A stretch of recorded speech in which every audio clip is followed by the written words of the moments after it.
Chegou na manhã do meu aniversário de 64 anos. Envelope simples, sem endereço do remetente, sem selo, apenas meu nome escrito à mão em uma letra inclinada familiar. Cecília. Quase não percebi. Tinha sido passado por baixo da porta da frente, confundindo-se com as contas. O envelope não parecia nada especial, mas algo na letra me embrulhou o estômago. Minha mão pairou sobre ele por um segundo antes de eu pegá-lo. Meu coração já batia mais rápido. Sentei-me no sofá e o abri lentamente, sentindo um frio estranho, apesar do sol da manhã que entrava pelas janelas da sala. Dentro havia um cartão de aniversário, um daqueles genéricos com flores em aquarela e escrita azul suave que dizia: desejando-lhe paz e alegria. Eu não tinha paz há anos, mas não. Foi isso que me tirou o fôlego. Era a letra lá dentro. Eu a conhecia. Cada volta, cada linha. Eduardo costumava me escrever bilhetinhos no meu lanche quando éramos pequenos. Não se esqueça de sorrir. Volte para casa em segurança. Já sinto sua falta. Eu não via a letra dele há 20 anos. E lá estava ele, me encarando agora. Feliz. Aniversário, Cecília. Eu nunca fui embora. Olhe no porão. O cartão escorregou da minha mão e caiu no carpete. Senti o sangue sumir do meu rosto. Eu não conseguia me mexer. Não conseguia nem piscar. Minha mente disparava em todas as direções. Ao mesmo tempo, Eduardo, meu marido desaparecido desde 2005. A polícia encontrou o carro dele abandonado perto do rio. Lá dentro, descobriram a carteira, o celular, a aliança. Tudo menos ele. Disseram-me que provavelmente foi suicídio. A correnteza. Era forte, disseram. Às vezes, os corpos nunca se recuperavam. Fizemos um memorial, um caixão vazio. Caçarola, silêncio. Eu o entristeci. Eu o odiei. Eu o perdoei. Chorei novamente. E então passei os 20 anos seguintes sozinha, carregando 1 milhão de perguntas sem resposta. E agora isso. Peguei o cartão novamente, segurando-o como se pudesse me queimar. Virei-o procurando por qualquer outra coisa. Nenhuma assinatura, nenhuma data, nada além daquela única frase escrita de um jeito que só Eduardo sabia escrever. Nunca mais saí. Minha boca estava seca. Levantei-me lentamente e fui até o espelho do corredor. Olhei para mim mesma. Meu reflexo parecia o mesmo. Nem mais velha, nem mais nova, apenas atordoada. Sussurrei. Não, isso tem que ser uma brincadeira. Mas não havia ninguém para me pregar. Uma peça. Eu não tinha mais amigos próximos. Natália morava do outro lado do país agora, e ninguém mais se lembrava do aniversário do desaparecimento dele. Caminhei até a porta da frente, abri-a e olhei para os dois lados da rua. Ninguém.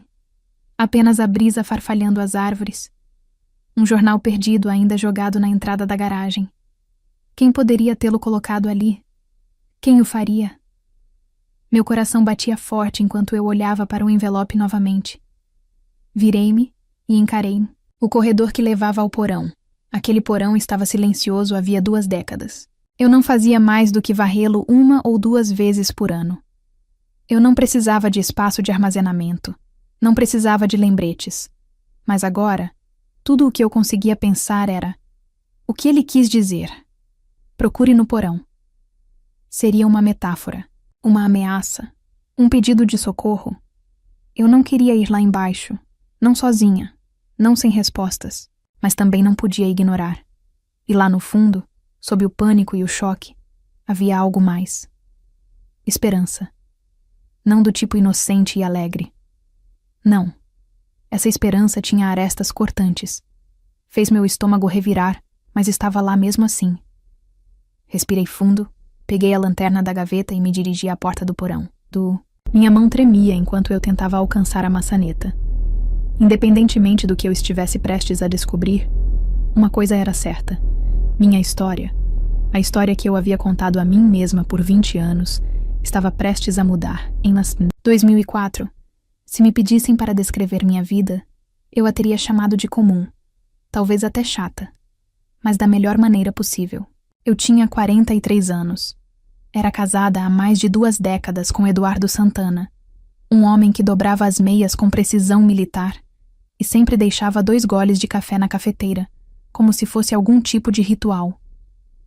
Morávamos em uma modesta casa de 3 quartos em um tranquilo bairro Jardim das Palmeiras, na zona oeste de São Paulo, longe o suficiente da cidade para ouvir os grilos à noite. Eduardo era um professor de história do ensino médio, adorado pelos alunos, por seus trocadilhos ruins e sua obsessão por curiosidades presidenciais. Ele nunca se esquecia de desligar o forno, sempre cortava as folhas antes da primeira geada, e não acreditava em trocar as coisas até que elas realmente se desfizessem. Isso incluía nossa lavadora de pratos de 15 anos, e alguns diriam nosso casamento. Mas nós trabalhávamos, nos entendíamos, não brigávamos, pelo menos não do tipo barulhento. Tomávamos decisões juntos, planejávamos férias em torno das férias escolares da Natália. Tínhamos rotinas, rituais e piadas discretas, que só nós 2 entendíamos. Eu trabalhava meio período na biblioteca local naquela época. Meu mundo era pequeno, mas tranquilo. As manhãs começavam com o Eduardo lendo o jornal e eu preparando o lanche dele. Sempre peru com queijo suíço, fatias de maçã e um biscoito, de manteiga de amendoim que eu sabia que ele daria para um aluno que parecesse precisar de um. As noites eram mais tranquilas, com jantar, louça e depois sentada na varanda enquanto ele corrigia as provas, e eu lia romances policiais. Nossa filha, Natália, estava no 2º ano da Universidade Estadual de São Paulo, cursando ciências ambientais. Ela ligava 2 vezes por semana, sempre com alguma novidade sobre compostagem, protestos ou algum professor que admirava. Eu sentia muita falta dela, mas tinha orgulho. Eduardo também, embora nunca expressasse isso tão bem quanto eu. A maneira dele de demonstrar amor era mais prática. Enviava meias extras para ela no inverno, recortava artigos de jornal. Ela vai saber que estou pensando nela, dizia ele. Olhando para trás, não havia fogos de artifício em nosso casamento, mas havia conforto. E conforto quando você está com alguém há tempo suficiente. Parece amor. Toda sexta-feira à noite, pedíamos pizza na pizzaria do Nino. Nem precisávamos perguntar um ao outro o que queríamos. Meio cogumelo e azeitona preta para mim, queijo simples para ele.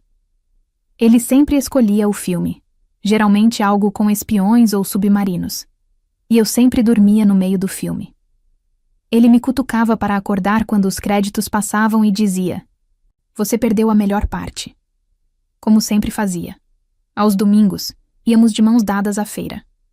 Ele sempre carregava as sacolas, mesmo quando eu oferecia.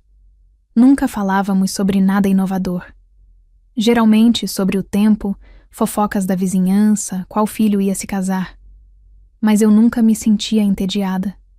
Eu me sentia segura, acolhida, como se o mundo pudesse mudar ao nosso redor. Mas nós continuaríamos os mesmos. Foi isso que tornou tudo depois tão difícil de acreditar, porque nada parecia quebrado. Não mesmo. Não houve portas batendo, nem telefonemas sussurrados no meio da noite, nem manchas de batom nos colarinhos. Ele simplesmente estava lá, consistente, previsível, meu. Quando as pessoas falam sobre os sinais, sempre dizem: "Não. Havia nenhuma pista?" E eu já pensei nessa pergunta mais vezes do que consigo contar. Talvez houvesse. Talvez fossem tão pequenos que eu pisquei e não os vi. Ou talvez, e é isso que me assombra, talvez ele realmente fosse tudo o que aparentava ser, até que deixou de ser. O último aniversário que passei com ele foi o de 44 anos. Ele me levou a um pequeno restaurante fora da cidade. Nada sofisticado, só panquecas e café. Mas ele fez questão de que acendessem uma vela na minha fatia de torta de maçã. A garçonete desafinou e todos aplaudiram. Eduardo apertou minha mão por baixo da mesa e disse: "Você ainda é meu mistério favorito." Sorri ao ouvir isso. Era o tipo de coisa que ele dizia com frequência. Um pouco cafona, um pouco enigmática. Na época, pensei que ele quisesse dizer que eu o surpreendia, que mantinha a vida interessante. Agora, me pergunto se ele queria dizer algo completamente diferente. Mas naquele momento, naquele restaurante, eu acreditei em nós. Eu acreditei na nossa vida, na nossa história.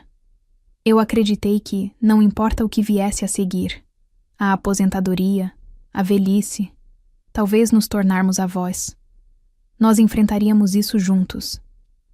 Nunca imaginei que, menos de 1 ano depois, ele se fosse, ou que 2 décadas depois, eu estaria na nossa sala de estar, segurando um cartão que desvendaria tudo o que eu achava que sabia sobre ele e sobre mim. O primeiro sinal de alerta veio discretamente. Nenhuma briga feia, nenhuma confissão dramática, apenas um jantar esquecido. Era a noite do nosso 24º aniversário de casamento, 12 de setembro de 2004. Lembro-me porque circulei a data com tinta vermelha no calendário da cozinha, com meses de antecedência. Fiz reservas em um pequeno restaurante italiano na cidade, o mesmo onde comemoramos nossos 10º e 15º aniversários. Coloquei o mesmo vestido azul que ele disse uma vez que fazia meus olhos parecerem céus de verão. E até usei batom, algo que eu não fazia há anos. Eduardo não estava em casa quando me arrumei. Imaginei que ele tivesse ido comprar um presente, ou talvez parado para comprar flores. Coloquei meu celular no parapeito da janela e esperei. Passaram-se 6 horas, depois 6 horas e 30 minutos. Às 7 horas, o restaurante ligou para confirmar se ainda estávamos chegando. Tentei ligar para Eduardo, mas caiu direto na caixa postal. Às 8 horas, eu ainda estava sentada na beira da cama, toda maquiada e de salto alto, olhando para a porta da frente como se ela fosse abrir sozinha. Meu coração não estava disparado. Não era pânico que eu sentia. Era mais confusão. Uma dor que se espalhava lentamente no meu peito. Eduardo era muitas coisas, mas não era esquecido. Ele se lembrava de aniversários, das datas de entrega na biblioteca, da data de vencimento do leite. Isso fazia parte do seu charme. Então, como ele podia esquecer isso? Quando finalmente entrou, às 9 horas e 15 minutos, pareceu surpreso ao me ver de vestido. Ah, disse ele parando na porta. Você ainda está acordada. Eu não disse nada. Não consegui. Eu estava tentando engolir o nó que se formava na minha garganta. Eu tive uma reunião. Continuou tirando o paletó. Problemas com os pais. A mãe do garoto Cardoso chegou e não quis sair. Eu acabei perdendo a noção do tempo. Sem desculpa e só isso. Como se isso explicasse tudo. Olhei para ele. Olhei de verdade. Sua gravata estava frouxa e a camisa levemente amassada, e havia uma mancha de café perto da bainha. Ele parecia exausto e completamente alheio à decepção que o aguardava. Fiz reservas. Eu finalmente disse. Nosso aniversário. Ele piscou. É hoje. Foi então que senti algo mudar. Não exatamente entre nós, mas dentro de mim. Como se um pequeno fio tivesse se soltado. Nada se rompeu. Nada se rasgou. Mas eu senti do mesmo jeito. Ele entrou na cozinha e abriu a geladeira. Posso fazer ovos para nós? Ofereceu-se. Quase ri ovos no nosso aniversário. Em vez disso, assenti lentamente e fui ao banheiro. Tranquei a porta e chorei baixinho em uma toalha para que ele não ouvisse. Na manhã seguinte, havia um buquê de cravos embrulhado em plástico sobre a mesa da cozinha. Flores de posto de gasolina não são as minhas preferidas. Ele sabia disso. Mas ainda assim, um gesto, uma oferta de paz. Eu queria ficar brava, mas algo dentro de mim sussurrava. Não faça disso um grande alarido. Ele está cansado. Ele é humano. Então, eu disse a mim mesma que seria algo único. Mas aí vieram as caminhadas sozinho. Começaram na semana seguinte. Ele passou a fazer longas caminhadas noturnas sem me avisar. Disse que precisava clarear a mente, dar uns passos ou elaborar planos de aula. Ele saía logo depois do jantar e só voltava depois de 1 hora. Nas primeiras vezes, não dei muita importância. Todo mundo precisa de um tempo sozinho. Eu gostava do silêncio, sinceramente. Acendia uma vela, fazia uma xícara de chá e lia, na sala de estar enquanto a casa permanecia imóvel ao meu redor. Mas aí virou um padrão todas as noites, como um relógio. Ele mal falava durante o jantar e depois sumia. Sem abraços, sem retorno. Apenas passos descendo os degraus da varanda e uma porta fechada. Comecei a me perguntar para onde ele realmente ia. Cheguei a segui-lo uma vez, 5 minutos depois que ele saiu. Entrei no carro e dei uma volta pelo bairro, mas nunca o vi. Nenhum sinal dele andando, nenhuma figura familiar passando sob os postes de luz. Quando ele chegou em casa naquela noite, parecia corado, suado, e disse que correu um pouco. Eu queria fazer mais perguntas, mas não fiz. Em vez disso, disse: talvez possamos caminhar juntos amanhã. Ele me deu um sorriso forçado e disse: claro. Mas na noite seguinte, ele saiu cedo, antes que eu pudesse guardar a louça. Foi aí que a dúvida realmente começou a se formar. Não o suficiente para acusar, não o suficiente para causar pânico. Apenas um sussurro, um arrepio no fundo da minha mente. Algo não estava certo. Mas eu disse a mim mesma que todo casamento tem períodos tranquilos. Disse a mim mesma que estava sendo paranoica. Disse a mim mesma que o amor é paciente. O amor é gentil e tudo mais. Escolhi o silêncio. E, ao fazer isso, não percebi as primeiras rachaduras se formando bem debaixo dos meus pés. Não aconteceu de repente. É essa a parte que ainda me incomoda. Você não percebe os pequenos cortes até olhar para baixo e perceber que está sangrando. Depois do aniversário perdido e das caminhadas noturnas solitárias, algo em Eduardo começou a se apagar. Ou talvez fosse algo em mim, mas o homem que costumava me dar barras de chocolate do supermercado, só porque sim, tinha ficado mudo. Como se alguém tivesse abaixado o volume e ele nem percebesse. Costumávamos conversar não apenas sobre Natália ou o tempo, mas também sobre livros, sonhos, nossos medos de envelhecer. Costumávamos sentar na cama e rir de como nenhum de nós entendia o Twitter, ou de como sempre queríamos consertar aquela torneira pingando. Mas nunca consertávamos. Mas agora as conversas se resumiam à logística. Você pagou a conta do gás? Tem sopa na geladeira. Vou chegar tarde em casa. Nada mais. Nada de piadas, perguntas, carinho. Lembro-me de uma manhã em particular. Eu tinha acordado cedo para preparar o café da manhã para ele. Um café da manhã de verdade, não só torrada e café. Fiz ovos do jeito que ele gostava, fritos com pimenta e uma fatia de bacon de peru. Até cortei um pouco de melão e coloquei tudo em um dos pratos de cerâmica que havíamos comprado na nossa viagem de aniversário anos atrás. Ele desceu, olhou para o prato e disse: obrigado, antes de levá-lo à mesa. Sem contato visual, sem beijo na bochecha, apenas um agradecimento seco e cansado. Ele comeu em silêncio, lendo o jornal. Sentei-me à sua frente, esperando por algo. Um sorriso, uma conversa, um momento. Nada aconteceu. Quando ele saiu para o trabalho, fiquei parada na porta e o observei caminhar até o carro. Ele não acenou, nem olhou para trás. Passei o dia inteiro, me sentindo uma estranha na minha própria casa. Naquele verão, ele parou de vir para a cama no mesmo horário que eu. No começo, ele dizia que estava corrigindo as provas atrasado, depois não conseguia mais dormir. E depois eu simplesmente o encontrava, dormindo no sofá quando eu descia de manhã. Tentei tomar a iniciativa. Coloquei a música antiga que costumávamos dançar na cozinha. Estendi a mão para ele quando caminhávamos pela entrada da garagem. Cheguei a sugerir uma escapada de fim de semana. Só nós dois, ele sorriu. Um sorriso forçado e educado. As coisas estão muito agitadas agora, disse ele. Sempre foram agitadas. Por fim, parei de tentar. Não por raiva. Eu não estava com raiva. Eu estava cansada. Cansada de estender a mão por um vão cada vez maior e nunca sentir a mão dele tocar a minha. A parte mais difícil não era a solidão, era a invisibilidade. Há um tipo específico de dor em perceber que a pessoa com quem você divide a cama não te vê mais, que você se tornou parte da mobília, o ruído de fundo, uma figura num canto da vida dela, em vez de ser o centro. Certo domingo, na igreja, uma mulher perguntou a Eduardo como estávamos. Ele respondeu: na mesma, sem nem olhar para mim.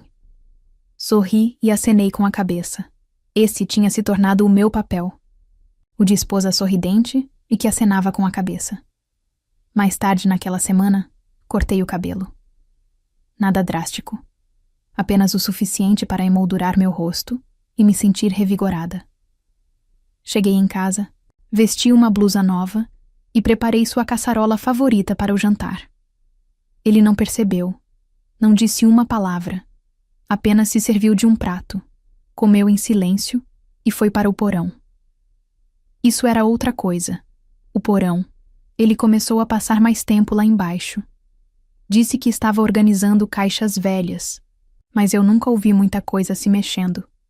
Só o som da porta se fechando, a luz acendendo e horas de silêncio. Às vezes, eu ia até o topo da escada e escutava.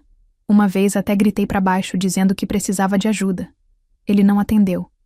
Fiquei ali pelo que pareceu uma eternidade antes de ir embora, em silêncio, envergonhada por sequer ter perguntado. Com o tempo, comecei a encolher. Não fisicamente, mas emocionalmente. Parei de falar tanto, parei de tentar compartilhar meu dia, parei de planejar pequenas surpresas. Era como viver com um fantasma. Só que fantasmas não deixam canecas de café na pia, não enchem o cesto de roupa suja com meias, que você ainda dobra. Não te beijam na testa por hábito, só para você perceber que o gesto não tem mais importância. Eu não estava apenas sendo ignorada. Estava sendo apagada aos poucos. E ainda assim eu dizia a mim mesma que casamentos passam por fases. Só quando a humilhação se tornou pública e palpável é que percebi que algo muito mais profundo já havia passado. Era o jantar de formatura da Natália, início de junho, de 2005. Ela simplesmente atravessou o palco com sua beca e cabelo verde e prata, radiante de orgulho. Eu chorei, é claro. Eduardo aplaudiu educadamente. Lembro que ele mal tirou fotos, disse que esqueceu de carregar a câmera, embora eu o tivesse lembrado 2 vezes na noite anterior. Tínhamos planejado um pequeno jantar depois, só a família e alguns amigos e professores da Natália. Uma comemoração aconchegante num restaurante perto do campus, o tipo de lugar com iluminação acolhedora, cardápios escritos à mão e guardanapos de linho que pareciam chiques demais para guardanapos. Eu vesti uma blusa creme suave, a favorita da Natália, e levei para ela uma pulseira com 4 folhinhas de prata, uma para cada ano que ela tivesse sobrevivido. Eduardo chegou atrasado, não muito, talvez uns 10 minutos, mas ao entrar parecia apressado. Deu um abraço de lado na Natália, resmungou algo sobre o trânsito e sentou-se no assento ao lado dela sem nem olhar para mim. Eu ignorei. A noite era para Natália. Mas tudo parecia um pouco estranho. Ele ficava olhando o relógio e olhando para a entrada, como se esperasse que outra pessoa chegasse. Tentei interagir. Perguntei sobre um livro que ele estava lendo, sobre um aluno que ele estava orientando. Ele deu respostas curtas e educadas, mas distantes. Seu tom era seco, como se não pudesse gastar energia em frases longas. Então, durante a sobremesa, aconteceu. Um dos professores da Natália, Dr. Leandro, um homem gentil, de voz suave e apaixonado por ecologia, inclinou-se sobre a mesa e perguntou a Eduardo: "Então, o que sua esposa faz?" Ele estava olhando diretamente para mim. Antes que eu pudesse abrir a boca, Eduardo respondeu: "Ah, ela é só a esposa." Disse isso com uma risadinha, um pequeno dar de ombros, como se fosse inofensivo, como se fosse uma piada que todos entenderiam. Mas ninguém riu, nem mesmo o Dr. Leandro. Ele apenas piscou e deu um sorriso forçado antes de mudar de assunto. Senti o sangue subir à minha cabeça. Eu não sabia bem o que fazer. Olhei para a Natália, que franzia a testa para o pai. Ela me olhou quase como se pedisse desculpas, como se tivesse feito algo errado. Minha garganta se apertou. Afastei um pouco, o prato de sobremesa subitamente enjoada. Eduardo não percebeu, e o resto da noite ficou turva. Conversas zumbiam ao meu redor, mas eu me sentia como se estivesse sob um vidro, sorrindo quando deveria, concordando, rindo de piadas que não ouvia.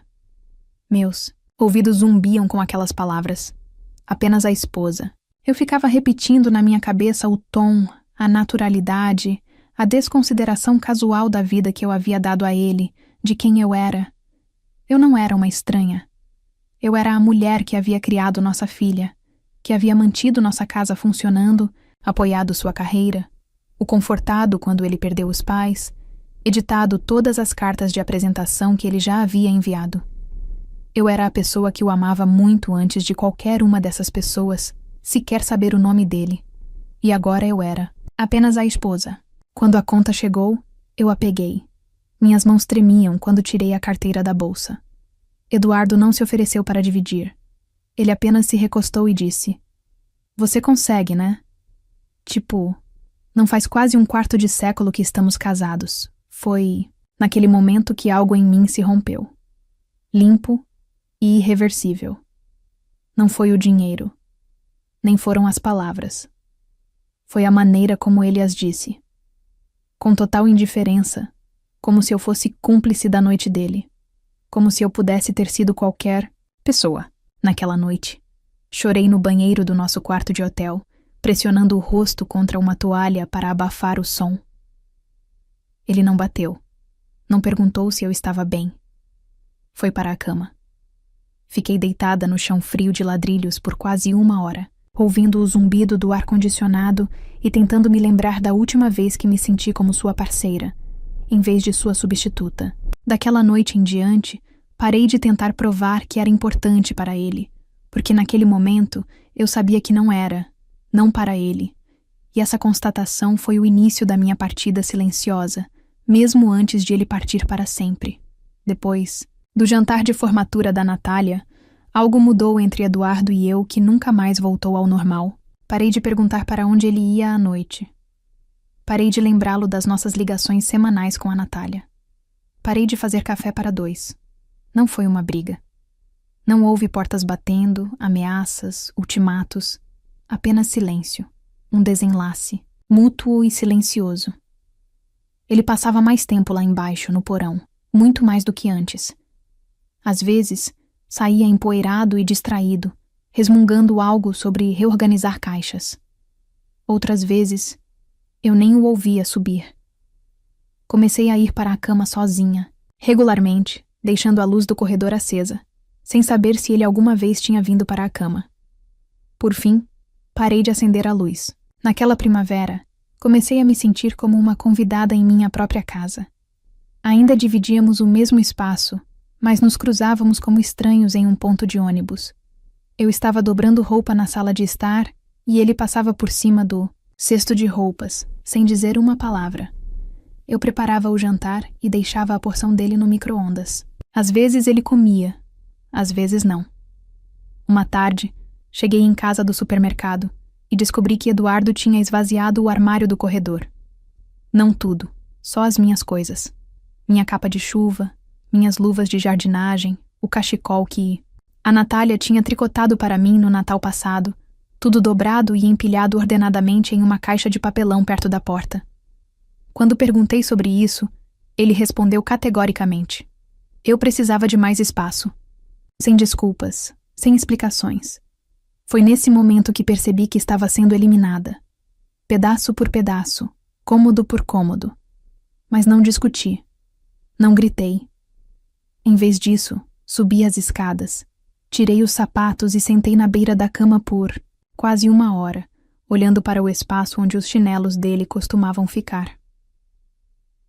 No início de julho, arrumei uma mala pequena e fui de carro até a casa da Natália para passar o fim de semana. Disse a Eduardo que precisava de uma pausa, só um tempo para pensar. Ele não perguntou para onde eu estava indo. Nem tirou os olhos das palavras cruzadas.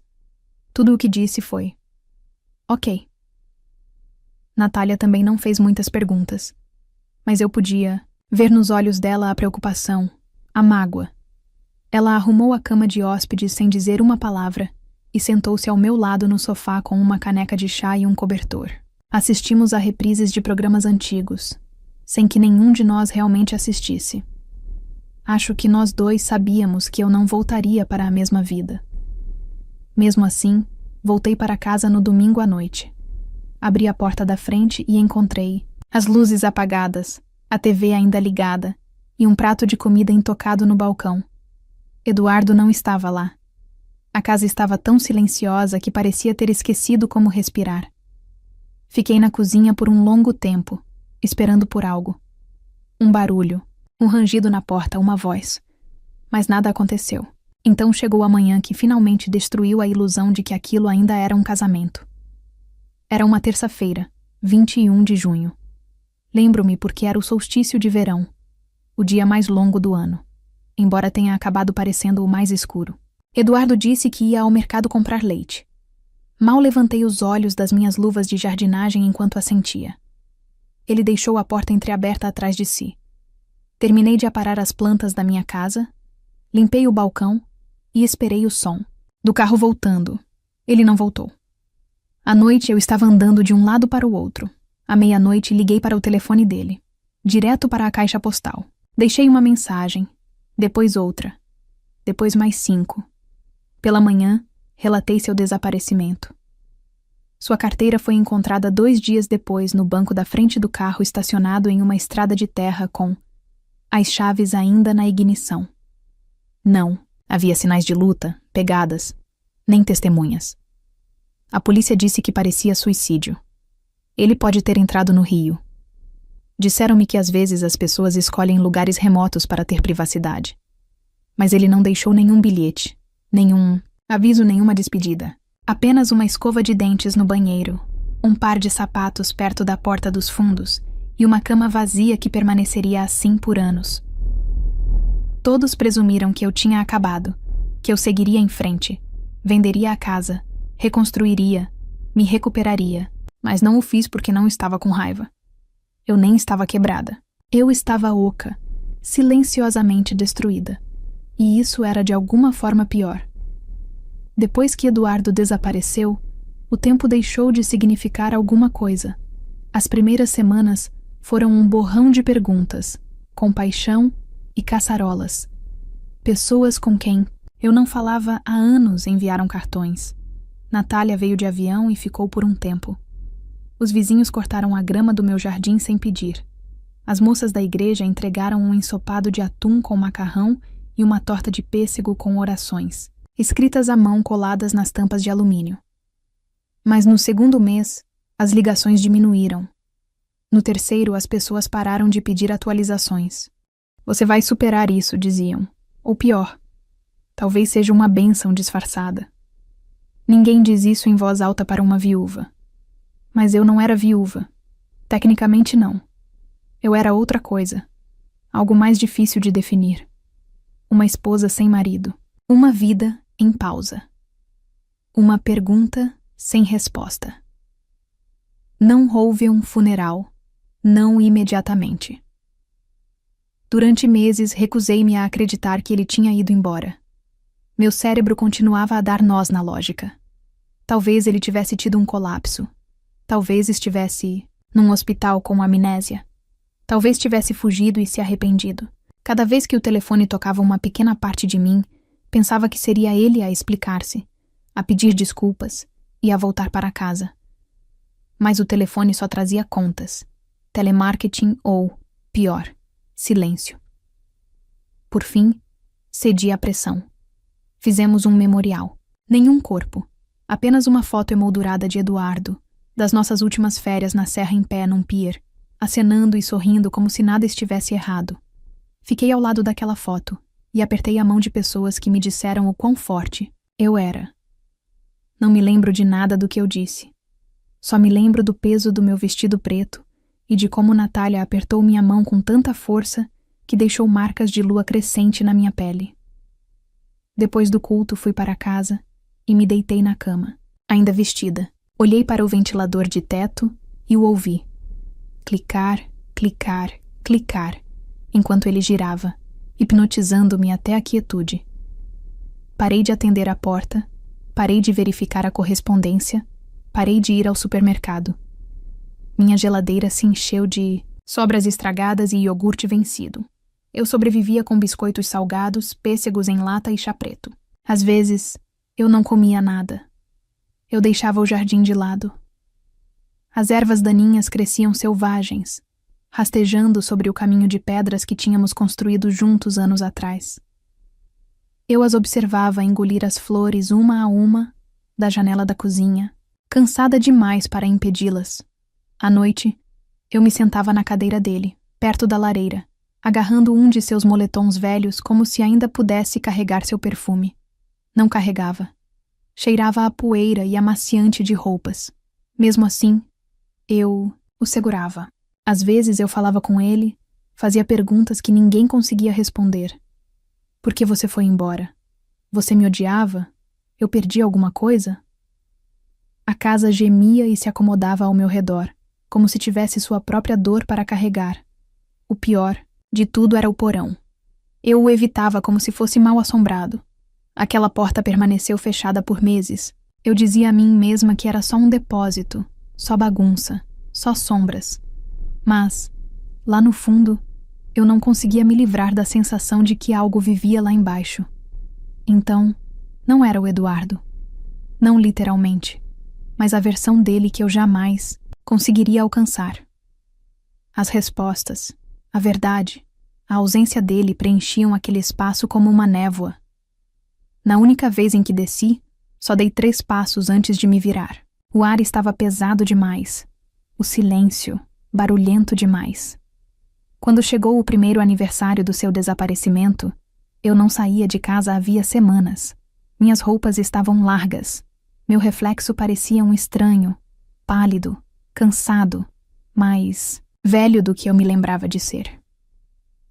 Naquela noite, sentei-me à mesa da cozinha com uma única vela acesa. Servi-me de uma taça de vinho e brindei a cadeira vazia à minha frente. Feliz aniversário, sussurrei. Minha voz falhou na segunda palavra. Então, apaguei a vela. E por um momento, pensei em apagar todo o resto também. Não o fiz. Não porque eu fosse forte, mas porque estava entorpecida demais para me mexer. Eu tinha chegado ao fundo, e não era fogo, nem caos, nem gritos. Era silêncio. Era o tipo de silêncio que não se preenche com música, oração ou caçarolas. Era o silêncio de saber que nunca se foi realmente visto. E agora não havia mais ninguém para te ver. Eu não sabia disso na época, mas algo em mim já havia começado a mudar. Muito lentamente, silenciosamente. Naquele poço de silêncio, uma semente havia sido plantada. E anos depois, ela floresceria com uma única linha em um cartão de aniversário que mudaria tudo. O cartão chegou na manhã do meu aniversário de 64 anos, escondido por baixo da porta como um segredo que ninguém queria revelar, pessoalmente. Àquela altura, a vida já havia retomado. Não a vida que eu tinha antes, mas uma versão mais tranquila. Eu passava os dias cuidando do jardim, lendo, evitando os cômodos que ainda ecoavam com o fantasma de Eduardo. Eu não esperava mais muito dos aniversários. Apenas um telefonema de Natália, talvez uma fatia de bolo se eu me lembrasse de fazer um. Naquela manhã, eu estava na cozinha fazendo chá quando vi o envelope no chão. Sem selo, sem endereço, apenas meu nome, Cecília, escrito com uma letra que eu não via há 20 anos. Fiquei paralisada, olhando para ele por tanto tempo que a chaleira começou a chiar atrás de mim. O apito me sobressaltou, mas meus olhos permaneceram fixos no envelope. Meus dedos tremiam enquanto eu o pegava, abrindo-o lentamente como se fosse explodir.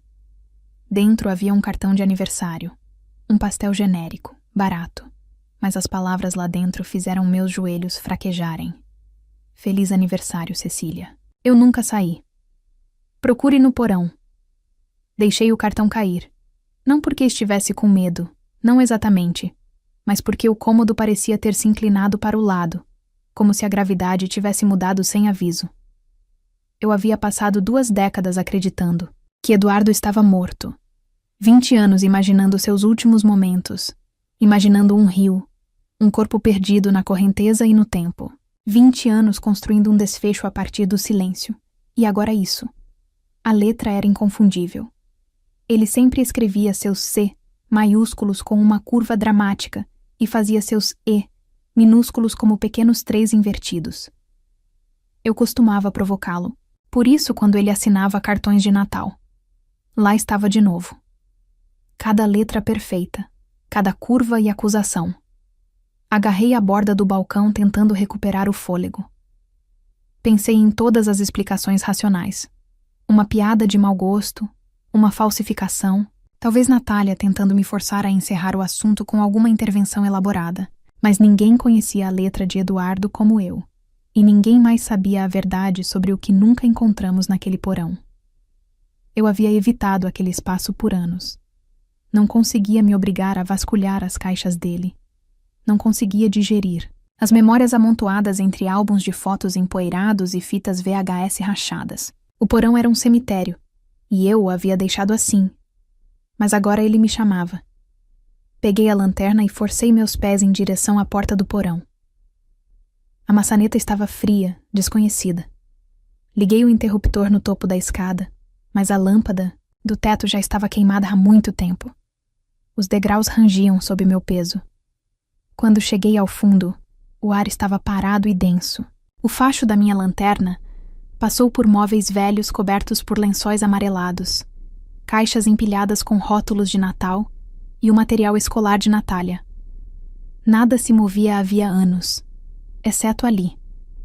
No canto mais distante da sala, perto da fornalha, havia um pedaço de parede que parecia um pouco diferente. Um pouco mais limpo, um pouco liso demais.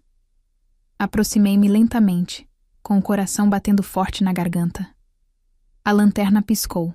Dei um tapa nela. Murmurei um palavrão e a apontei de volta para a parede. Estendi a mão, passei os dedos pelo painel e senti a fenda. Uma rachadura fina, quase invisível. Empurrei. A princípio, nada aconteceu. Então, com um leve estalo, o painel cedeu. Uma porta escondida. Prendi a respiração. Atrás dela havia uma cavidade estreita, não grande o suficiente para ser um cômodo, mas profunda o suficiente para conter algo. Peguei uma caixa empoeirada. Era mais pesado do que parecia. Dentro havia arquivos, cartas, fotografias, e nenhuma delas era minha. Havia fotos de Eduardo com pessoas desconhecidas, uma mulher que eu não reconhecia, sorrindo ao lado dele em um parque, beijando sua bochecha em uma cafeteria à beira-mar. Crianças também, um menino e uma menina. Pareciam ter cerca de 8 a 10 anos. Havia cartas assinadas por Marcos Andrade. O nome do meio dele era Santos. Carteiras de motorista com o rosto dele, mas um nome diferente. Recibos de lugares que ele nunca me contou que visitou. Passagens aéreas. Uma chave de depósito. Sentei-me pesadamente no concreto frio, a caixa no meu colo tremendo. Ele não tinha morrido. Ele não tinha desaparecido. Ele havia recomeçado sem mim. A dor que eu pensava ter enterrado voltou rugindo com uma nova face. Traição. Minhas lágrimas queimaram desta vez, não de tristeza, mas de raiva, de vergonha, da percepção vazia de que eu havia lamentado um homem que simplesmente se foi e continuou andando. Por 20 anos vivi nas ruínas de uma história que nem sequer era verdade. E agora, sentada ali nas sombras, com as evidências no colo e o silêncio ao meu redor, uma coisa ficou subitamente clara. Eduardo não havia desaparecido. Ele havia se escondido, e eu finalmente descobriria o porquê. A caixa ficou na minha mesa de jantar por 3 dias. Não a toquei de novo imediatamente. Não consegui. Cada vez que passava por ela, sentia como se ela pulsasse, como se a verdade dentro dela respirasse, esperando. Eu não estava pronta para abri-la novamente, mas também não conseguia guardá-la. Ficou lá como uma ferida que eu não conseguia curar. Uma ferida que se recusava a fechar. Na primeira noite depois de encontrá-la, não dormi. Fiquei acordada com a luz do quarto acesa, meu corpo curvado para o lado vazio da cama. Eu esperava sentir raiva, uma fúria aguda, alta e devastadora, mas não veio. O que senti, em vez disso, foi tristeza, mais profunda do que eu imaginava ser possível. Não tristeza por Eduardo, não mais, mas pela versão de mim mesma que o amou. A mulher que esperou, implorou, lamentou, A mulher que questionou seu valor todos os dias durante 20 anos, se perguntando se havia feito algo errado. Eu tinha sido leal a um fantasma. E pior, a uma mentira. E agora, sentada diante daquela caixa de provas, o feitiço finalmente se quebrou. Algo dentro de mim se moveu. Não como um raio, mas sim como um terremoto lento e contínuo. Foi silencioso, mas permanente. Na manhã seguinte, acordei e não chorei. Vesti-me, não com meu moletom de sempre, mas com uma calça jeans e uma camisa impecável que eu não usava há anos. Olhei no espelho e mal reconheci a mulher que me encarava. Ela parecia cansada, mas havia algo mais sob a superfície. Uma firmeza que eu não via há décadas. Servi uma xícara de café, sentei-me à mesa e finalmente abri a caixa novamente. Desta vez, não hesitei. Estudei cada documento. Cartas de uma conta bancária que eu não sabia que existia. Um contrato de aluguel de Campinas, assinado com um nome que não era bem o dele, Marcos Andrade. Fotos de festas de aniversário com crianças que se pareciam demais com Eduardo para negar. Uma fotografia me tirou o fôlego. Ele segurando uma criança pequena nos braços, sorrindo. A criança tinha o queixo dele. Eu não fui apenas apagada. Eu fui substituída. Mas em vez de deixar que isso me esvaziasse novamente, senti uma estranha calma me invadir. Porque agora eu sabia que não o havia decepcionado. Ele não havia sido destruído. Não havia desaparecido no ar, nem sido vítima de depressão ou tragédia. Ele havia escolhido ir embora, escolhido outra vida, escolhido me deixar acreditar que estava morto, em vez de me oferecer a dignidade de um adeus. E essa escolha não tinha mais poder sobre mim. Comecei a ver as coisas de forma diferente. Não apenas sobre ele, mas sobre mim mesma. Eu havia passado 2 décadas apagando minha própria luz, convencida de que, de alguma forma, o havia afastado. Eu havia me tornado pequena, quieta, cautelosa. Eu havia construído uma vida a partir do silêncio, caminhando cuidadosamente por cada dia como se ele pudesse rachar sob mim. Mas agora eu percebia que nunca fui eu quem precisava de conserto. Eduardo tinha sido covarde, desonesto, fraco. E eu ainda estava ali. Eu ainda estava de pé. Essa percepção veio com uma força inesperada. Levantei-me da mesa, fui até o armário do corredor e peguei a caixa com as coisas que ele havia guardado, tantos anos atrás. Minha velha capa de chuva, o cachecol que Natália tinha tricotado para mim, as luvas que ele disse uma vez que me faziam parecer alguém que pertencia a um romance. Desfiz a mala. Pendurei o casaco no gancho perto da porta. Enrolei o cachecol no pescoço e fui dar uma volta. O ar lá fora parecia diferente, mais revigorante, como se estivesse me esperando. Passei pelas cercas vivas que eu não aparava há anos, pela caixa de correio que eu havia negligenciado, pelos vizinhos que eu havia evitado. Acenei para a família Martins do outro lado da rua. Eles me encararam por um segundo, surpresos, e depois acenaram de volta. Continuei andando pelo quarteirão, virando a esquina, em direção à pequena cafeteria que Eduardo e eu costumávamos visitar todos os sábados. Não entrei, ainda não, mas fiquei do lado de fora, olhando o reflexo na janela, e pela primeira vez em anos, vi uma mulher voltando à vida. Não por causa de Eduardo, mas apesar dele. Não contei a ninguém o que tinha encontrado, nem a Natália, nem aos vizinhos, nem mesmo às mulheres do círculo de quilting que eu tinha voltado a frequentar recentemente. Por fora, eu ainda era a viúva quieta, com uma rotina previsível. Chá às 7, jardinagem às 10, compras de supermercado toda quinta-feira. Mas lá dentro, algo havia despertado, e eu não o estava colocando para dormir novamente. Comecei a me preparar silenciosamente, não por vingança, nem mesmo por amargura. Eu não estava interessada em um confronto dramático ou em incendiar a vida dele. O que eu queria era verdade e controle. Eu havia passado 20 anos flutuando em uma névoa em que outra pessoa me deixou. Agora eu estava construindo um caminho de volta à terra firme, um passo silencioso de cada vez. Primeiro, fiz cópias. Cada foto, cada documento, cada pedaço da vida secreta de Eduardo que eu havia encontrado no porão Foi digitalizado e salvo em um pendrive. Marquei a pasta como Concertos da Casa, caso alguém desse uma olhada no meu computador. Imprimi um segundo conjunto e guardei-o numa gaveta trancada no quarto de hóspedes. Aquele de que Eduardo nunca gostou, aquele com o piso de madeira, rangendo na vista do beco. Em seguida, contratei um investigador particular. Não um daqueles caras da TV de sobretudo e óculos escuros. Apenas uma mulher quieta e perspicaz chamada Cláudia, que trabalhava em um modesto escritório no centro da cidade.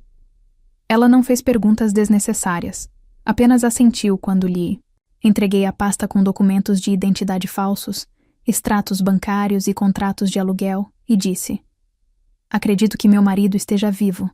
Gostaria de saber onde ele está e qual nome ele está usando. Sua única resposta foi: Você receberá em 10 dias. Naquela noite, dormi tão profundamente como há anos. Nos dias que se seguiram, fiz mudanças sutis. Encontrei-me com um advogado e disse-lhe que estava a rever documentos antigos, por precaução. Conversamos sobre testamentos, direitos de propriedade e as implicações muito específicas de um cônjuge fingir a própria morte. Não mencionei o nome de Eduardo, mas vi o brilho nos olhos do advogado quando insinuei fraude a longo prazo. Ele me deu o número de uma colega especialista em direito de família e disse: Quando estiver pronta, ligue para ela. Assenti. Em casa, limpei o porão. Sério, limpei mesmo. Organizei caixas, doei o que não precisava e coloquei as roupas velhas de Eduardo em sacos de lixo sem pestanejar. Encontrei mais pistas ao longo do caminho. Recibos bancários enfiados dentro de livros velhos, um bilhete escrito num guardanapo numa língua que eu não conseguia entender. Guardei tudo, cataloguei, arquivei como prova num caso que eu estava construindo em silêncio, metodicamente, sem dizer uma palavra. Também comecei a escrever novamente. Não histórias, ainda não, mas pensamentos, memórias, pequenos pedaços de verdade que eu não me permitia dizer em voz alta. Preenchi 3 diários no espaço de 1 mês. Algumas entradas eram apenas um parágrafo, outras, 10 páginas de pura emoção. Não me contive. Esperei por você. Você me fez questionar meu valor. Você não vai me definir.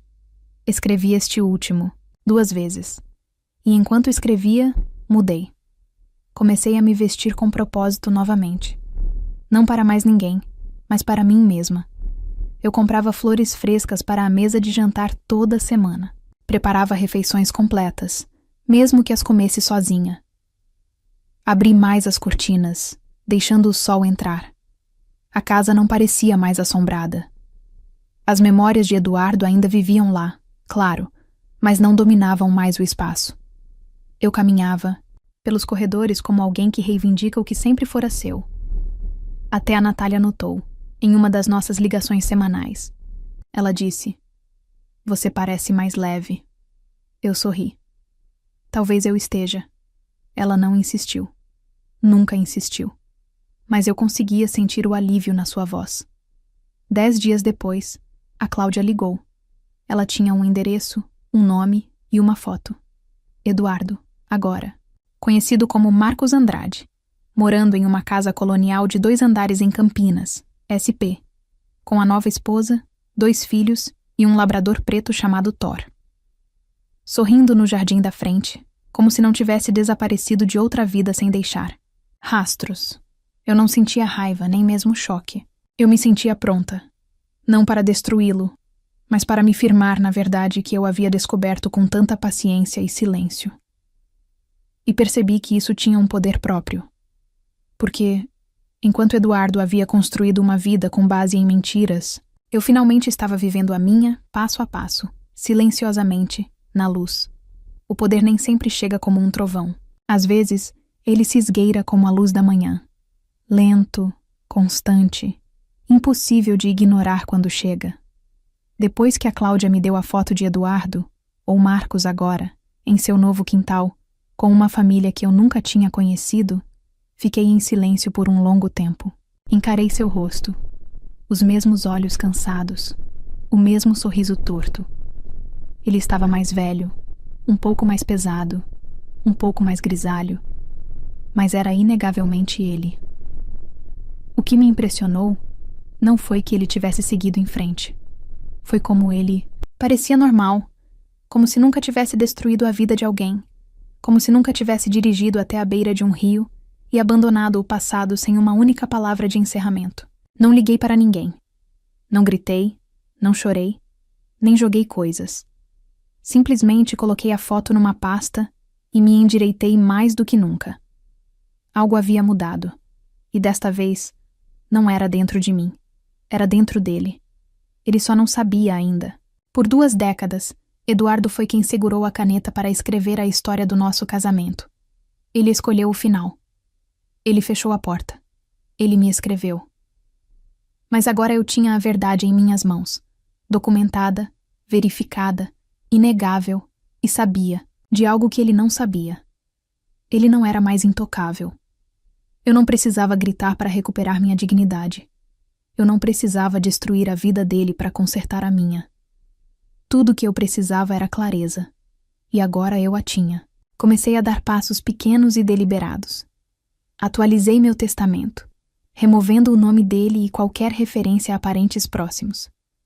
Redigi uma declaração formal de abandono, autenticada em cartório e protocolada. O advogado me ajudou a iniciar o processo para declará-lo legalmente vivo. Não porque eu quisesse algo dele, mas porque eu queria de volta tudo o que ele havia me deixado preso. A confusão, o limbo, a névoa jurídica de um cônjuge desaparecido que me assombrava há anos. Ele achou que eu ainda estava naquela névoa. Mas eu não estava. Eu estava em terra firme, e o chão sob ele estava prestes a tremer. Enquanto isso, eu seguia meus dias normalmente. Assei muffins para a venda de bolos da igreja. Ajudei Natália a escolher os presentes de chá de bebê para sua melhor amiga. Sorri para o caixa do mercado. Ninguém suspeitava que alguma coisa tivesse mudado, mas tudo havia mudado. Certa tarde, visitei o banco onde tínhamos uma conta conjunta. Apresentei calmamente a documentação que comprovava que ele estava vivo, a prova de sua identidade falsa e o fato de que ele nunca havia se divorciado legalmente de mim. O banqueiro pareceu atordoado, mas profissional. Ela me agradeceu pelos registros e disse que encaminhariam o caso para o departamento de fraudes. Saí me sentindo mais forte. Não vitoriosa, apenas segura. Eu não precisava de vingança. O que eu queria era que a verdade vivesse onde as mentiras haviam criado raízes. A gota d'água veio através de Natália, embora ela não soubesse. Ela ligou uma noite e disse: "Você não vai acreditar, mãe. Recebi um e-mail de alguém chamado Jonatas Campelo. Ele disse que conhecia o papai." Fiquei paralisada. Ele disse: "Mais alguma coisa?" Perguntei calmamente. Só que ele encontrou meu nome e queria saber como eu estava. Estranho, né? Pedi que ela me encaminhasse o e-mail. E quando li, o tom, a linguagem, o calor constrangedor, eu sabia exatamente quem tinha escrito. Eduardo. Ele estava tentando voltar atrás. Talvez a curiosidade o tivesse vencido. Talvez a culpa. Ou talvez ele tivesse sentido algo no ar. Um tremor nos alicerces da vida secreta que ele havia construído. Eu não contei a verdade para Natália. Ainda não. Em vez disso, enviei-lhe uma carta, sem endereço de retorno. Apenas uma mensagem digitada, enfiada num envelope branco simples. Encontrei a caixa. Eu sei de tudo. Não entre em contato com Natália. Novamente. Você pode ter me deixado, mas eu finalmente te deixei. Sem ameaças. Não, por favor. Apenas clareza. Imaginei-o abrindo a carta. O pânico, o reconhecimento de que a mulher que ele um dia apagou agora estava fora do alcance do seu silêncio, e pela primeira vez, seria ele quem se perguntaria o que viria a seguir. O equilíbrio havia se alterado, não com um estrondo, mas com uma verdade que não podia mais ser enterrada. Não foi a raiva que me trouxe àquele banco no parque. Não foi vingança, nem rancor, nem mesmo curiosidade. Foi um desfecho, uma palavra, que eu costumava revirar os olhos, mas agora entendia com uma espécie de clareza sagrada. Eu não queria gritar com o Eduardo, não queria dar um tapa nele. nem exigir uma explicação que eu sabia que ele jamais conseguiria dar. Eu só queria que ele me visse, o meu verdadeiro eu, a mulher que ele tentou apagar. Depois que enviei a carta, encontrei a caixa. Eu sei de tudo. Ele esperou 6 dias antes de entrar em contato. Um e-mail simples, sem assunto, apenas 3 linhas de texto. Por favor, deixe-me explicar. Nunca quis te machucar. Podemos nos encontrar? Fiquei olhando para a tela por um longo tempo. Então digitei: Parque Dona Lindu, sábado, 12h. Escolhi o local com cuidado.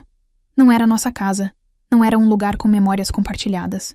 Escolhi um lugar neutro, aberto e público, mas silencioso o suficiente para que a verdade se estabelecesse. O parque ficava no meio do caminho entre onde eu morava e onde a Cláudia dissera que ele morava agora. Duvidava que ele contasse a nova, esposa que me encontraria. Tudo bem. Eu não estava lá para atrapalhar. Estava lá para terminar. Cheguei cedo. As árvores estavam nuas, os galhos rígidos contra um céu cinzento de primavera.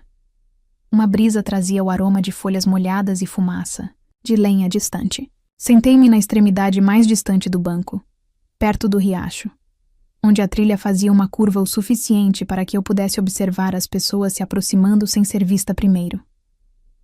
E então ele apareceu. Eduardo, ou Marcos, como ele agora se chamava. Caminhava lentamente, como alguém se aproximando de uma cena de crime. Parecia mais velho do que na foto, mais magro. Seu cabelo estava quase todo branco. Ele usava uma jaqueta azul e carregava um pedaço de papel dobrado na mão.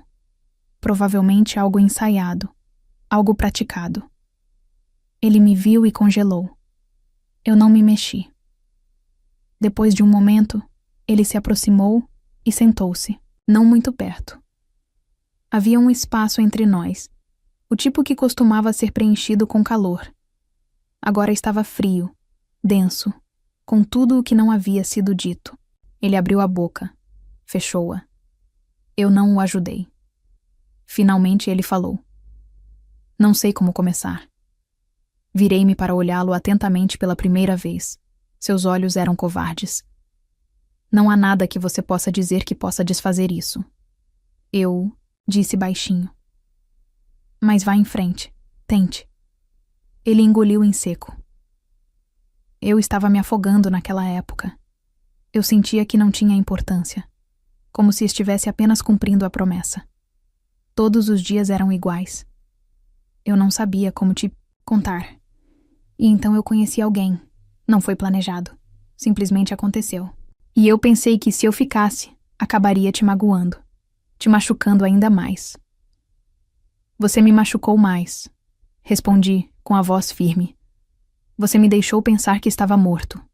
Você me viu enterrar um caixão vazio. Você viu nossa filha. Chorar por um homem que nem teve coragem de se despedir. Ele se encolheu. Achei que seria mais gentil. Não, eu disse rispidamente.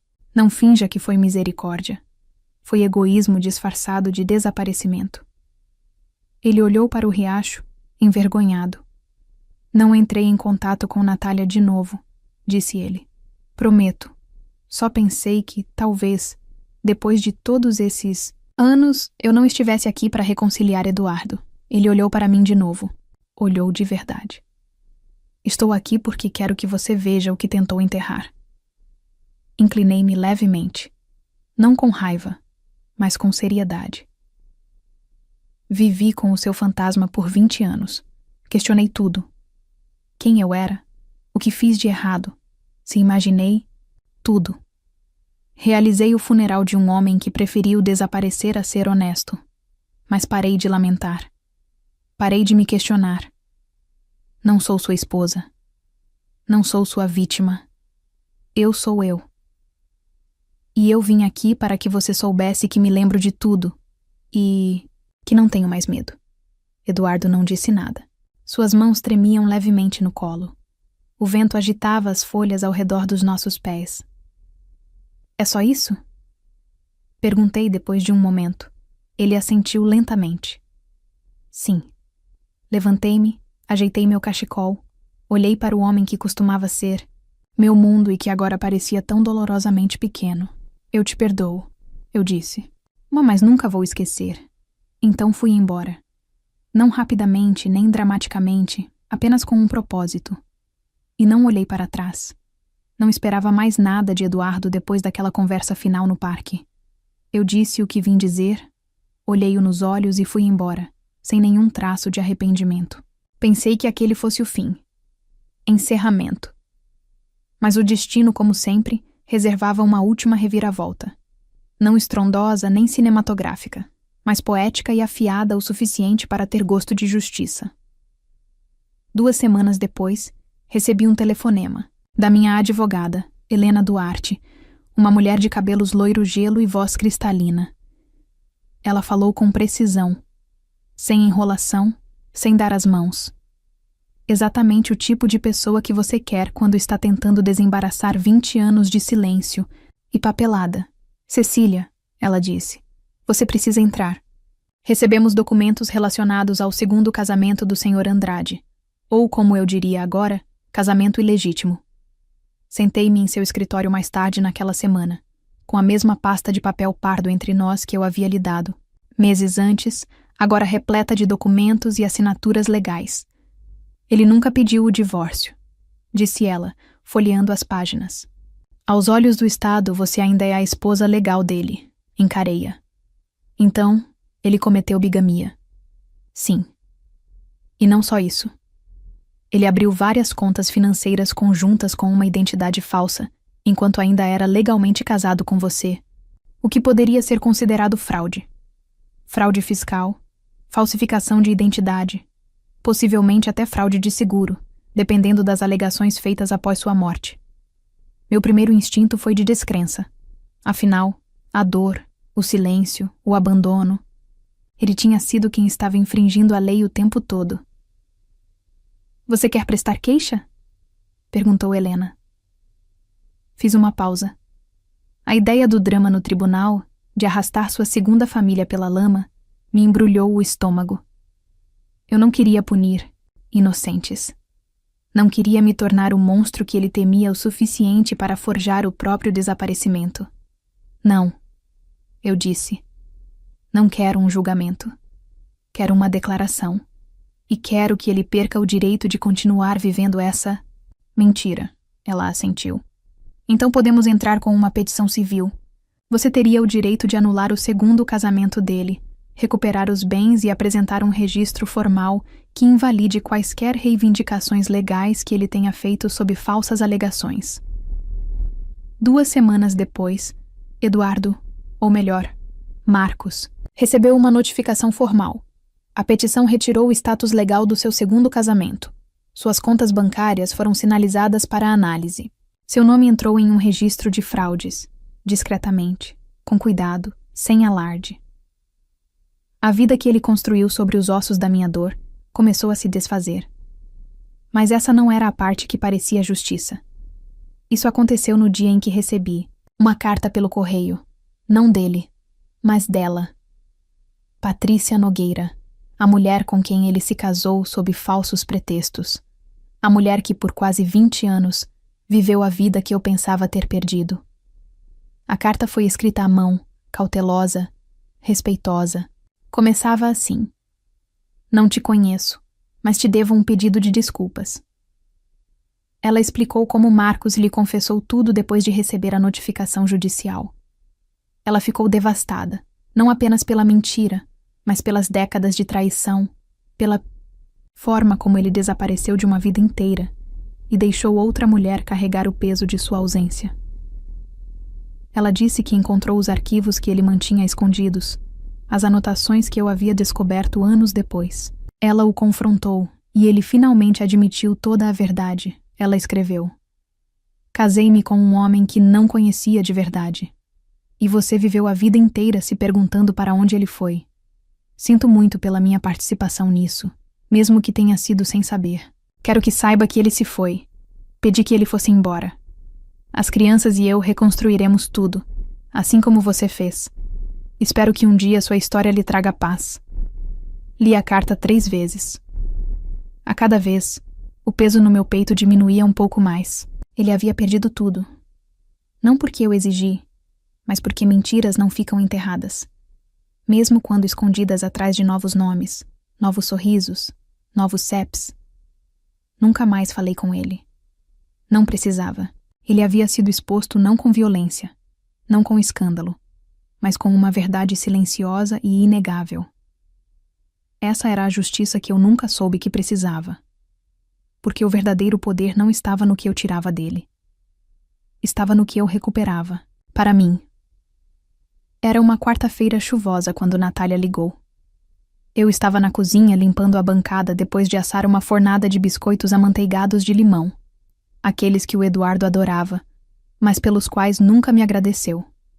Hoje em dia, eu os asso para mim mesma, sem mais tentar agradar um fantasma. Meu celular vibrou. O nome da Natália apareceu na tela.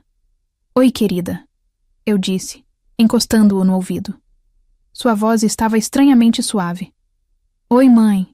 Está ocupada? Acabei de assar. Respondi, sentindo algo em seu tom de voz. O que está acontecendo?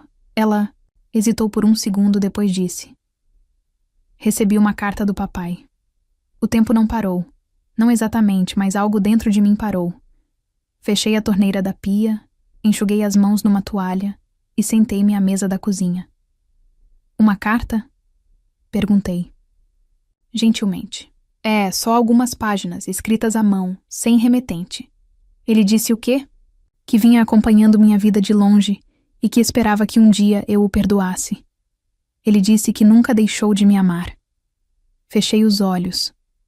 O fato de ele ter tido a audácia de me procurar depois de tudo não me surpreendeu. Mas ainda, assim doeu. O que você achou? Perguntei cautelosamente. Ela suspirou. Não respondeu. Acho que não vou. Sinceramente, estou apenas confusa. Ele quer perdão, mas não um relacionamento. Ele diz que sente muito, mas não explica direito por que foi embora. Parece que sim, eu disse suavemente. Houve silêncio na linha. Então ela disse algo que eu não esperava. Você já pensou que ele voltaria? Pensei nisso sim, mas não. Em termos de esperança, isso já tinha morrido há muito tempo, mas em termos de expectativa.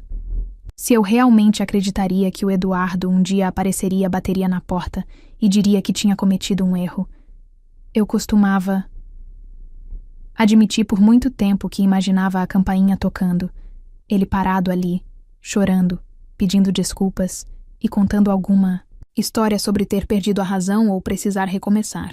Escrevia conversas inteiras na minha cabeça que nunca aconteceram. Então percebi que, na verdade, não queria que ele voltasse. Por que não? Ela perguntou. Porque eu finalmente comecei a gostar da mulher que eu estava me tornando, sem ele. Natália ficou quieta novamente. Eu podia sentir o peso daquela declaração se abatendo sobre ela. Eu sempre me perguntei o que você não estava me contando. Ela disse. Quando eu era mais nova, achava que talvez fosse doloroso, Niall. Demais para você falar sobre isso, mas acho que agora entendo. Você estava me protegendo da verdade nua e crua, assenti, mesmo que ela não pudesse me ver. Eu não queria que você carregasse a ausência dele como um fardo. Queria que você vivesse sua vida livremente, sem perseguir uma sombra ou se ressentir. Dele. Ele fez a escolha dele. Eu não queria que isso roubasse a sua alegria também. A voz dela falhou um pouco. Você nunca disse nada de ruim sobre ele. Eu sei. Mas isso não significa que eu tenha pensado coisas boas. Ela deu uma risada fraca. Você é mais forte do que eu jamais imaginei, mãe. Não, eu disse. Só não tenho mais medo da verdade. Conversamos por mais 1 hora sobre seu trabalho, seu cachorro, seu último drama do Clube do Livro. Apenas mãe e filha, confortáveis e completas.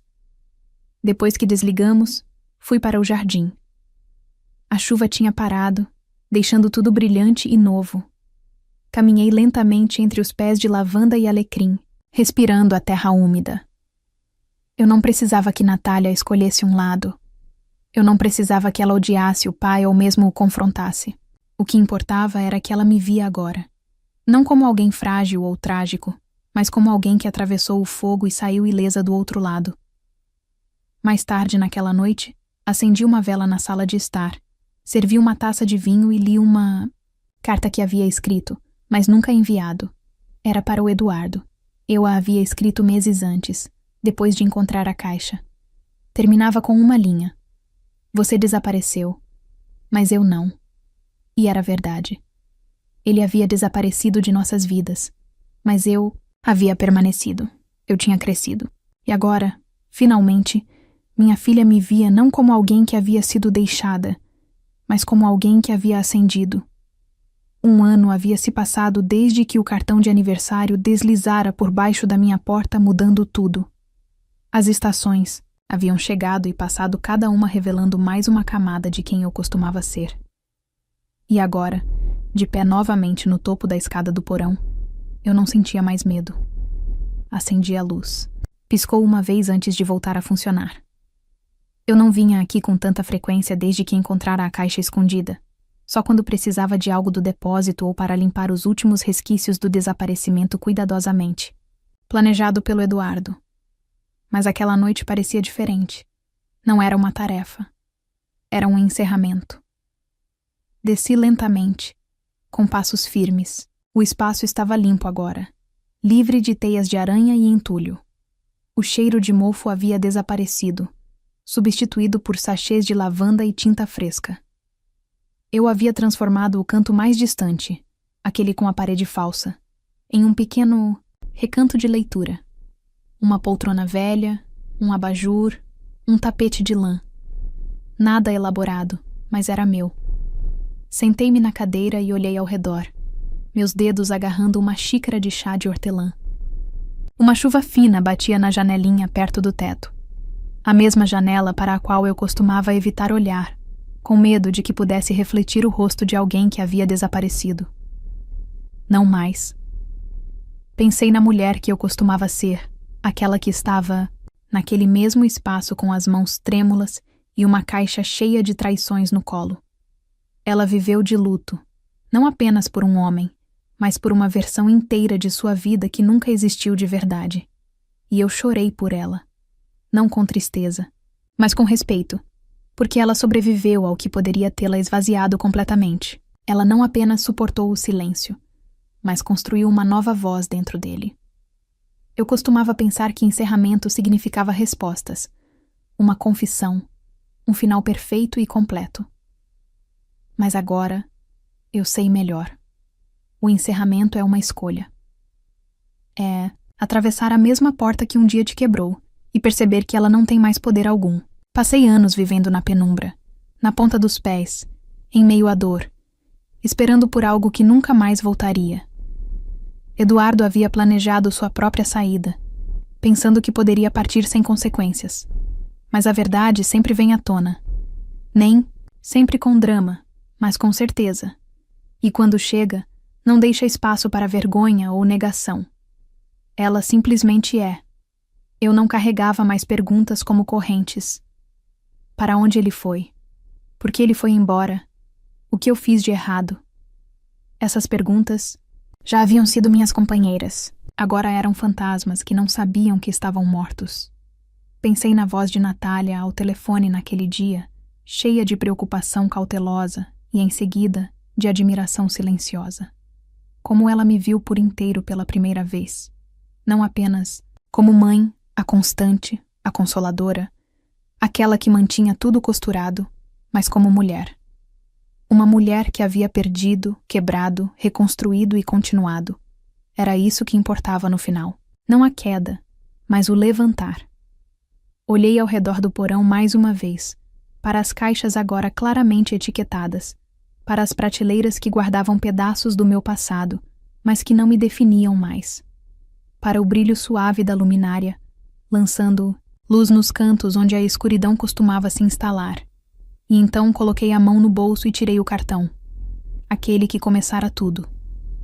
Estava amassado agora, com as bordas gastas de tanto abrir e fechar. Segurei-o por um instante, depois me levantei e fui até a lareira que eu havia instalado no outono passado. Pequena, elétrica, apenas o suficiente para aquecer o ambiente. Liguei-a, observei as chamas suaves tremeluzirem e coloquei o cartão no fogo. Ele se enrolou rapidamente, enegrecido nas bordas. As palavras "Eu nunca fui embora", olhando para o porão, desapareceram em fumaça e cinzas. Ele estava certo, de certa forma. Ele nunca foi embora de verdade, porque eu carreguei a ferida da sua ausência por anos. Mas agora, eu estava escolhendo deixá-lo ir. Não por ele, por mim. As cinzas subiram e desapareceram. Eu sorri. Então, subi as escadas, apaguei a luz e fechei a porta atrás de mim. Não porque eu tivesse medo do que estava lá embaixo, mas porque, finalmente, eu havia trazido a luz comigo e não precisava mais olhar. Agora me diz. O que você achou da história de Cecília? O que você faria se recebesse uma mensagem de alguém que desapareceu há 20 anos? Escreve aqui nos comentários. Eu quero muito saber. Se você gostou do vídeo, clique em curtir e se inscreve no canal também. Assim você não perde nenhuma história emocionante. E não esquece, deixa também o seu comentário com uma classificação de 1 a 10 para mostrar o quanto você gostou, porque assim eu consigo trazer mais vídeos que sejam interessantes para você. Assista também ao vídeo que agora está aparecendo na sua tela. Até breve.